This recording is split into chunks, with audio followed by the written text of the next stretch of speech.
Bendito sea el Señor que nos regala un nuevo día, ¿verdad? Bendito sea el nombre del Señor. De verdad que sí.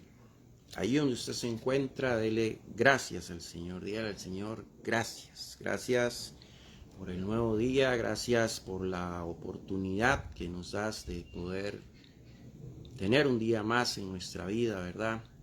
Hay que ser agradecidos con el Señor. Hay que ser siempre agradecidos con Dios por las cosas que por lo mucho o por lo poco que tenemos. Siempre debemos de dar gracias al Señor, ¿verdad? Debemos decirle al Señor: Señor, gracias te damos por este nuevo día, gracias por la vida, gracias por la sanidad, ¿sí? De ahí donde usted está, declare sanidad sobre su vida. Dígale: Señor, gracias por tu paz, gracias, Señor, por tu alegría hoy en medio de las tormentas, de las tristezas. Señor, gracias te doy porque tú me tienes aquí en un día más. Señor, gracias por lo mucho, por lo poquito que yo tengo. Padre, gracias te doy porque tú eres bueno. Mire, cualquier hora del día es una hora buena para darle gracias al Señor, para decirle al Señor cuán tan agradecidos estamos, ¿verdad? Así es que siempre dele gracias al Señor, porque el Señor es bueno, porque su voluntad es buena, porque es agradable y porque es perfecta.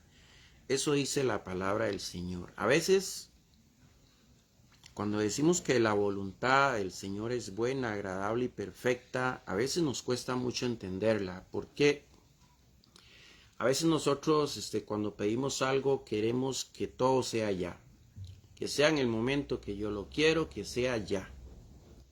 Y a veces no entendemos que la voluntad del Señor es buena, agradable y perfecta.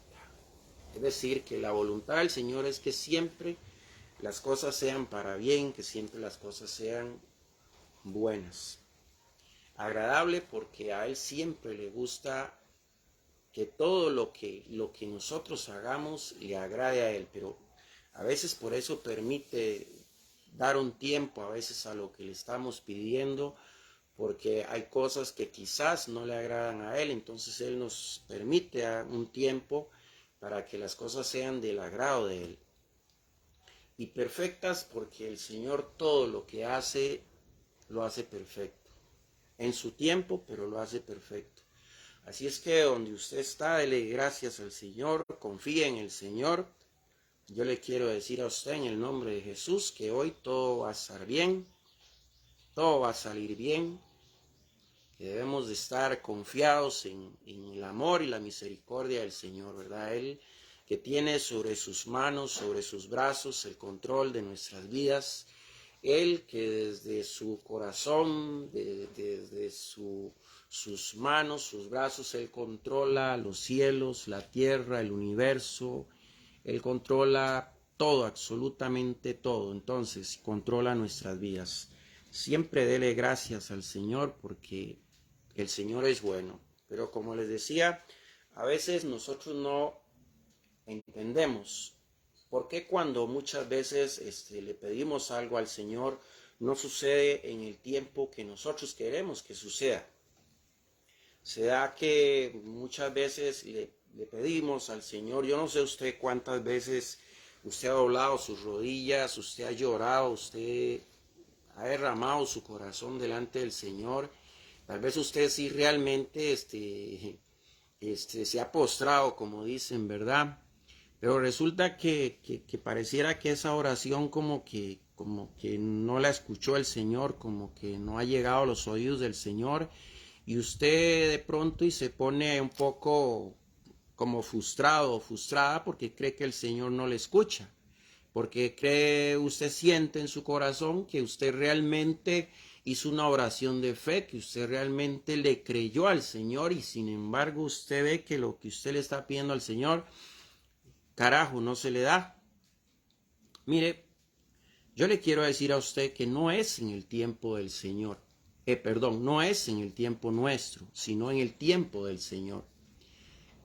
Cuando yo vengo a la palabra del Señor que está en San Juan capítulo 2, cuando empiezo a leer un poquito allí, yo me encuentro con algo que me hace meditar y reflexionar, y me doy cuenta que realmente no es cuando nosotros decimos que se haga tal cosa, sino cuando el Señor lo crea conveniente, cuando el Señor lo crea prudente. Es decir, el Señor conoce todo, absolutamente todo lo que usted y yo pasamos. Él conoce nuestra enfermedad, pero también Él conoce la medicina, la cura. Pero ¿qué sucede? Sucede que es en el tiempo de Él, es en el momento de Él. Vamos a leer esta palabra que está en San Juan 2, y usted tal vez va a empezar a entender un poquito el por qué. Quizás usted se ha postrado tantas veces ante su presencia, usted ha derramado lágrimas, usted lo ha hecho de corazón realmente, y usted ha sentido que fue obediente y que definitivamente hizo una oración con fe, pero qué raro, el Señor no me escuchó, el Señor, no sé, pero yo no veo nada en mi vida, nada ha cambiado, todo está igual o todo está hasta peor, dice uno, ¿verdad? Entonces, cuando usted viene a la palabra que está en San Juan 2, capítulo 2, dice, y al tercer día hicieron unas bodas en Caná de Galilea, y estaba allí la madre de Jesús. Y fue también llamado Jesús y sus discípulos a las bodas. Y faltando el vino, la madre de Jesús le dijo, no tienen vino ya. Y Jesús les dijo, ¿qué tengo yo contigo, mujer? Aún no ha venido mi hora. Es decir, como podemos ver acá, en el contexto nos está hablando de San Juan 2, nos está hablando parece que es el primer milagro que Jesús hace, que es en las bodas del Canaán. Jesús cambia del agua, la convierte en vino. Pero resulta que la madre de Jesús se da cuenta que ya no había vino, que se había acabado, pero la madre de Jesús sabía que Jesús podía cambiar, hacer el milagro de cambiar el agua en vino. Y entonces ella, entendiendo lo que Jesús podía hacer, ella se viene para donde Jesús y le dice, ya no tienen vino. Era como diciéndole, vaya y hace el milagro, vaya, pide las tinajas, llénalas de agua y conviértelas en vino. Sin embargo, Jesús le dice algo a ella, que es lo que a mí me pone a meditar y a reflexionar. Es cuando Él le dice, mujer, ¿qué tienes conmigo? Pues aún la hora no ha llegado. Es decir, en ese momento el Señor Jesús todavía no veía el momento. Él ya sabía que estaban sin vino, Él ya sabía el milagro que iban a hacer, Él ya sabía el milagro que necesitaban que Él hiciera en aquel lugar. Principalmente la madre de Jesús, que sabía lo que Él podía hacer. Pero Jesús le dice, aún mi hora no ha llegado. ¿Qué quiere decir? La madre de Jesús prácticamente le dice, ve y haz el milagro. Pero Jesús le dice, un momento, todavía no ha llegado mi hora. Es decir, no es hora todavía de hacer el milagro. Cuando usted y yo le pedimos al Señor un milagro para nuestra vida, y resulta que en nuestras oraciones, en nuestras súplicas, no vemos que suceda nada, es porque no es en el tiempo de nosotros, sino en el tiempo del Señor. Porque si yo ruego al Señor para que haga un milagro en mi vida o en mi familia, y yo me postro y yo derramo mi corazón delante del Señor, y yo le digo con mi corazón lo que yo deseo para mí o para mi familia, yo en ese momento es muy posible que vaya a querer que Dios haga ya el milagro en mí o en mi familia. Sin embargo, el Señor me puede decir, como le dijo a María su madre, aún mi hora no ha llegado. Es decir, como les decía al principio, la palabra dice que la voluntad del Señor es buena, agradable y perfecta. Entonces, el milagro que nosotros estamos necesitando no va a llegar precisamente cuando nosotros lo pedimos, sino cuando el Señor vea que es el momento. Y la Biblia nos enseña de muchos milagros que el Señor hizo así, que no fue precisamente cuando aquellas personas le pidieron al Señor que fuera a su casa a orar o a sanar o a resucitar a alguien, no, sino cuando el Señor lo creyó prudente. Ahora, ¿por qué? Porque las personas, nosotros los seres humanos, no entendemos la magnitud. Diga conmigo, ahí está magnitud. De lo que significa un milagro. Un milagro es algo sobrenatural. Un milagro no es natural. Un milagro no es algo de la ciencia. Un milagro no es algo del hombre. Un milagro es algo hecho por Dios. Entonces, si cada vez que nosotros le pedimos al Señor que haga algo en nosotros, de inmediatamente el Señor lo concede, habrá pasado como algo que qué bueno lo que hizo en Dios en mí, pero no habremos mirado la magnitud, lo que significa aquel milagro que el Señor hizo. Por eso el Señor no corría cuando las personas les decían que alguien se moría o que alguien estaba enfermo.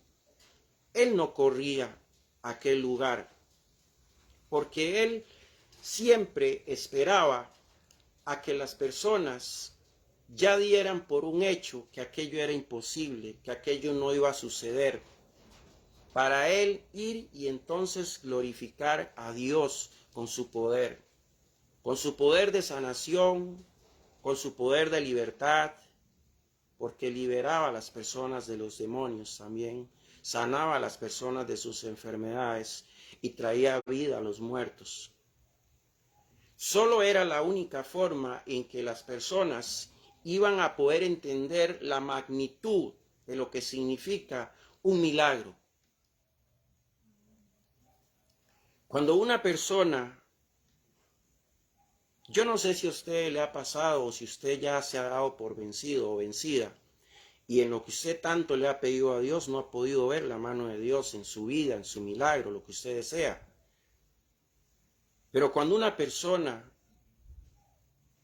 se da por vencida, cuando una persona está por darse por vencida, cuando una persona empieza a dudar, cuando una persona empieza a creer que es imposible, cuando una persona empieza a dejar de creer, a dejar de soñar, es cuando el Señor viene y hace el milagro para que las personas entiendan lo que significa un milagro. Un milagro es hacer algo de lo que ya estaba muerto, es hacer algo en lo que ya estaba perdido.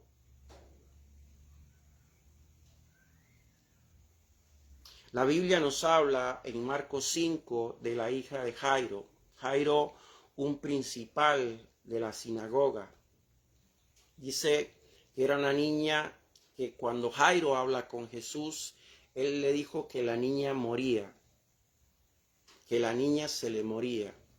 Sin embargo, cuando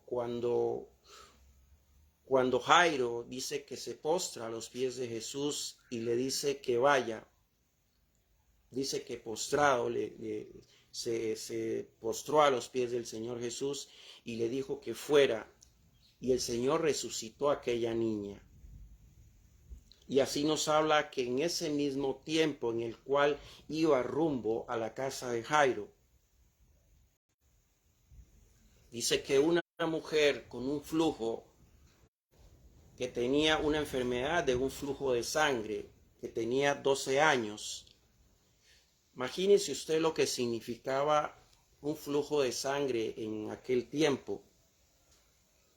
Es como el tiempo que hoy en día tienen las mujeres, que tienen un tiempo, pero en aquel tiempo esa mujer no lo tenía por un mes o por cada cierto tiempo. Esa mujer lo tenía durante 12 años. Era una enfermedad terrible que ella tenía y lo más terrible es que el que una mujer tuviera ese tipo de enfermedad en aquel tiempo, lo que hoy podría ser normal en una mujer, nada más que no de tantos años como ella, que era continuo, era algo que era repudiable en aquel tiempo. Era una mujer que se sentía indigna. Y sin embargo el Señor también hizo el milagro en ella. Después de 12 años, después de ella tocar su manto, ella fue sana. Pero siempre en el tiempo del Señor. Ella llegó al lugar correcto y adecuado en el tiempo del Señor. El Señor sabía a qué y en qué momento llegar a un lugar u a otro.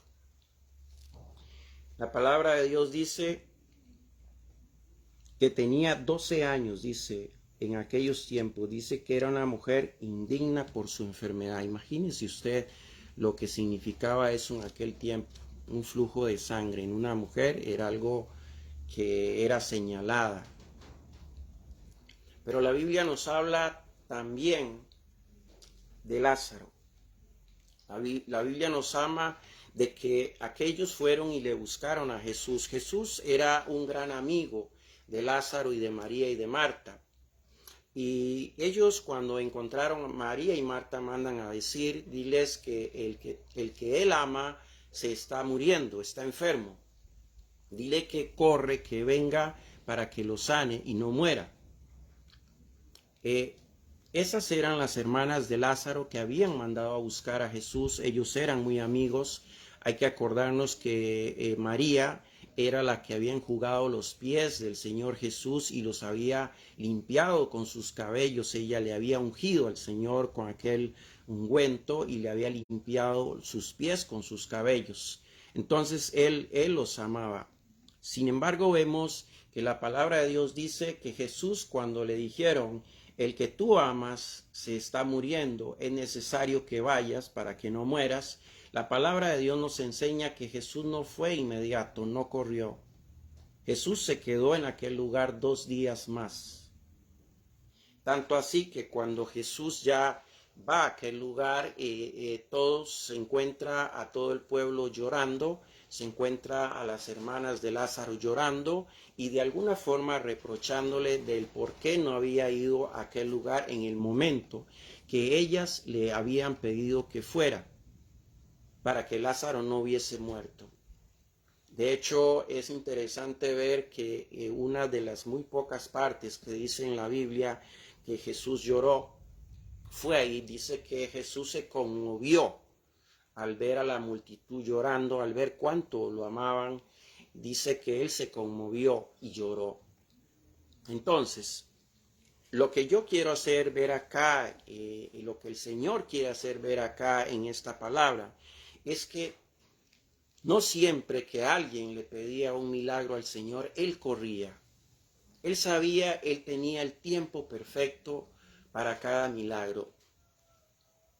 Si usted está en una situación donde ya está cansada, ya está cansado y no ve su milagro en su vida, yo le quiero decir a usted que el Señor está ahí y sabe cuál es el momento para glorificarse en su vida. El Señor está ahí y Él sabe cuál es el momento en que se va a glorificar en su vida, que no es en el momento en que usted o yo le pedimos al Señor que haga el milagro, sino en el momento que Él cree que es el más adecuado, que es el mejor. Vuelvo y le repito, la palabra del Señor dice que su voluntad es buena, es agradable y es perfecta. Amén. Así es que si usted está pidiendo al Señor por un milagro, si usted cree que cuando usted termine de orar ya el milagro va a suceder, yo le quiero decir a usted que está en la voluntad del Señor si sucede de inmediato o va a tardar, porque Él conoce el tiempo perfecto para hacer el milagro en tu vida, para hacer la transformación en tu vida. Él conoce el tiempo perfecto. Entonces, lo que usted sí puede entender es que Dios está ahí y que en cualquier momento Él va a hacer lo que usted tanto le ha pedido. Por eso la palabra de Dios dice en el último capítulo del libro de Daniel, dice, persevera hasta el final. Persevera hasta el final. Perseverar hasta el final es seguir hasta el final. Si usted está orando, sigue orando hasta el final, hasta donde usted ya no pueda más. Que en una de esas el Señor hace el milagro y le dice, yo he escuchado tu voz, yo he visto tus lágrimas, yo he escuchado tus gemidos. Aquí estoy.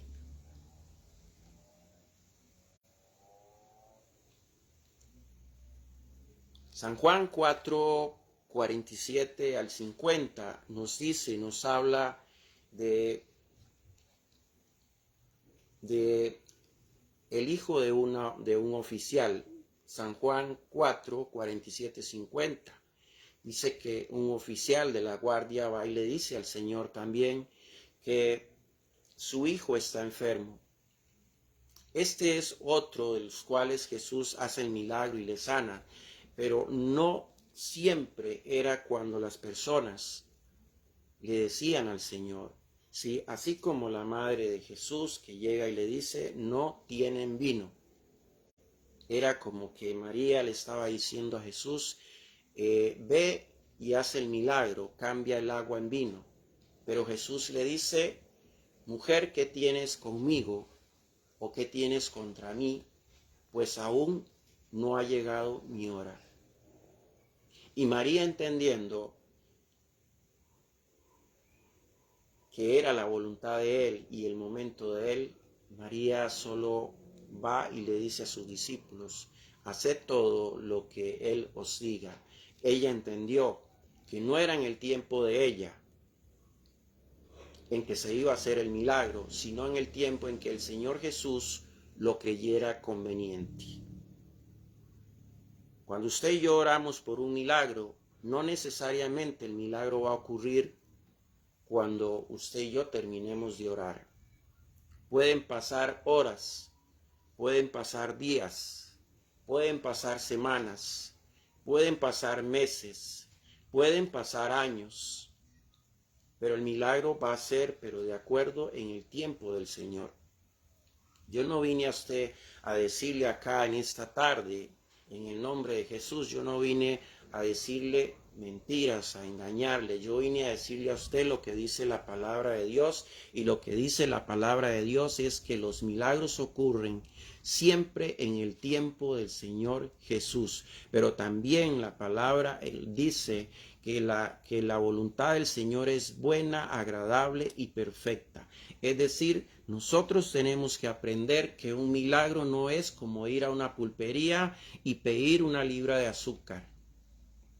Un milagro es algo sobrenatural. Un milagro es algo que solo Dios lo puede hacer. En su infinita misericordia, solo Dios lo puede hacer. Eso significa un milagro. Por eso el Señor siempre, a veces, deja que dure su tiempo lo que le hemos pedido, porque muchas veces quiere probar nuestra fe. ¿Sí? Muchas veces permite que pase tiempo y no hace el milagro porque prueba nuestra fe. Prueba realmente hasta dónde tenemos fe. ¿Por qué? Porque muchas veces decimos que creemos en el Señor, decimos que tenemos fe en el Señor, pero resulta que como no vi el milagro, ya no creo en el Señor. Ya yo no quiero orar, ya yo no quiero rezar, ya yo no quiero ir a la iglesia, ya yo no quiero que me hablen de Dios. Le pedí algo y no me lo concedió. Sí, así como una pulpería. Ya yo no quiero ir a esa pulpería. Le dije al Señor que me fiara 1 kilo de azúcar y no me lo quiso fiar. Y entonces ya a esa pulpería yo no vuelvo a ir, yo no vuelvo a comprar. Así no es la fe en el Señor. La fe en el Señor es muy diferente. La fe en el Señor se basa en la obediencia al Señor, en hacer las cosas en agrado para el Señor, para que el Señor se glorifique en nuestras vidas. La fe en el Señor es, como dice Hebreos 11:1, es pues la certeza de lo que se espera y la convicción de lo que no se ve. Es decir, tenemos que perseverar siempre en la fe, aunque no veamos nuestro milagro después de que terminamos de orar, después de que terminamos de rezar. Tenemos que seguir perseverando, creyendo en que el Señor lo va a hacer. En esto hay algo muy importante, querido hermano o hermana que me escucha. Yo le quiero decir algo a usted. Si usted está teniendo un problema con, digamos, tipo familiar y usted está pidiendo un milagro, pero el milagro no es para usted. Usted está pidiendo un milagro para un familiar suyo. Yo le quiero decir a usted en esta tarde, en el nombre de Jesús, yo le quiero decir a usted que usted tiene que seguir perseverando en la fe, tiene que seguir perseverando en la oración, tiene que seguir creyendo. ¿Por qué? Muchas veces, como el milagro no es para mí, como el problema que yo tengo, como el problema por el cual estoy pidiendo no es mío, entonces ya la verdad es que yo ya no quiero orar. Allá él o ella si quiere orar o no quiere orar. Ese no es problema mío, ese es problema de él o de ella, que es el que necesita el milagro. No es así.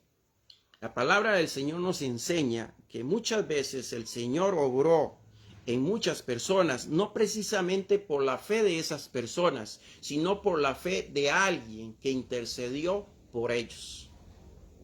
Es decir, usted es padre, usted es madre, y usted tiene un hijo con un problema. Usted está orando por su hijo o por su hija. Ok, usted no tiene por qué decir, bueno, ese es un problema de mi hijo o de mi hija y él es el que tiene que orar o ella la que tiene que orar para que el Señor le ayude. No. La palabra del Señor nos enseña que muchas veces el Señor hizo milagros porque alguien fue e intercedió ante el Señor. Aquí vemos la palabra de Dios como Jairo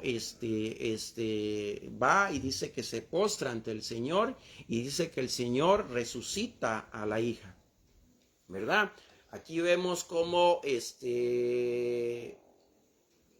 aquel oficial de la ley dice que va y le pide al Señor y por su hijo que estaba enfermo y el Señor lo resucita. Como vemos, encontramos que el Señor hizo muchos milagros, no precisamente porque la persona que necesitaba el milagro era la que le estaba pidiendo, era la que tenía fe. Claro que sí, tienen que tener fe, porque donde no hay fe el Señor no puede hacer nada. Sin fe es imposible agradar al Señor. Eso dice la palabra en Efesios. Sin fe es imposible agradar al Señor. Sí, pero todos tenemos fe. Es decir, tanto aquella persona que está ocupando el milagro como nosotros, como padres, como hermanos, como amigos, también tenemos que perseverar en la fe y en la oración. Es decir, no es solo dejar a aquella persona, porque el Señor también nos escucha y a través de nosotros el Señor puede hacer el milagro en aquella persona. Pero debemos de entender que los milagros van a suceder cuando sea el tiempo del Señor, no en nuestro tiempo, cuando sea en el tiempo del Señor. María le dice a Jesús, Señor, ya no tienen vino. Y Jesús le dice, mujer, ¿qué tienes contra mí? Aún mi hora no ha llegado. Es decir, Jesús le dijo, no es tiempo de hacer el milagro todavía. Ella entendió y fue y le dijo a sus discípulos, haced todo lo que Él os diga, porque Él es el que sabe en qué momento lo va a hacer. Más o menos así fue lo que sucedió. Entonces, esa palabra nos dice a usted y a mí, que aunque usted y yo le digamos, Señor, yo necesito esto, Señor, yo necesito que usted haga esto, Señor, yo necesito que usted cambie esto, Señor, yo necesito que usted me dé esto, posiblemente el Señor nos pueda decir, aún no es el tiempo. Debemos de entender que un milagro tiene una magnitud muy trascendental. Un milagro no es algo normal, no es algo natural, un milagro es algo sobrenatural, que las personas entiendan del poder que tiene Dios. Cuando Jesús le dice a Lázaro que sal de ahí, que sal de aquella cueva donde lo habían enterrado, digamos, Jesús antes le dice al Señor que lo que Él va a hacer ahí, lo va a hacer para glorificarlo a Él, para que las personas vean el poder que tenía Dios. ¿Por qué? Porque las personas tienen que entender que los milagros son cosas de Dios, son del poder de Dios, que nacen en el amor y la misericordia del Señor para con nosotros. No es algo que se pueda ver natural, algo como que se puede ver como normal, algo como que Él tiene que hacerlo porque es Dios. No es así, no es la cosa. Muchas veces los milagros se atrasan porque nosotros no le damos la suficientemente importancia a tener fe, a orar de verdad, a cambiar muchas cosas en nuestra vida que no están bien, porque no es posible que usted, querido hermano o hermana, usted esté orando, esté pidiendo a Dios, esté clamando a Dios, pero por otro lado usted está odiando a su hermano, usted está haciendo cosas que no son agradables a Dios. Entonces, así no funciona esto. Un milagro es algo que vale, no tiene precio. Y entonces muchas veces nos va a tocar que esperar hasta que el Señor crea que es el momento, hasta que el Señor crea que esa es su voluntad y que es en el tiempo agradable, bueno y perfecto del Señor. Así es que, queridos hermanos, Dios los continúe bendiciendo, no deje de perseverar, siempre siga ahí de la mano del Señor, creyendo que en cualquier momento el Señor cambiará el agua por el vino, que en cualquier momento el Señor hará que el milagro venga a su vida. Le habló su hermano en Cristo Jesús, Juan Carlos Umaña.